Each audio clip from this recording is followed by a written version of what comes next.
Hey everybody, what is going on? I hope you guys are all doing well, and welcome to another tutorial video. In this video, I'll be explaining to you guys how you can change the language on your cPanel, so let's get right into it.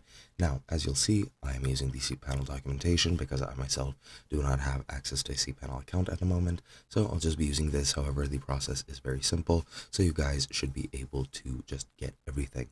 Now, before we start, the supported languages on cPanel are English, German, Indonesian, Japanese, Portuguese, Russian, Spanish, and Turkish, and those are pretty much the only ones available at the moment as of version 118, and I'm not sure if they plan on adding any new languages, and I'm not sure if you can add any custom language packs.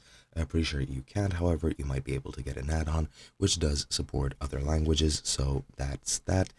I won't be covering that because I'm not certain, and I'm not sure how you would do that, but pretty much with these languages you can change them whenever you would like, and the process behind that is rather easy. As you can see, it only takes 2 steps, and all you have to do is just go to select the language that you wish to use through the select a language menu, and then once you do, you just click change, and the interface will refresh instantly with the language you've previously selected out of these here languages.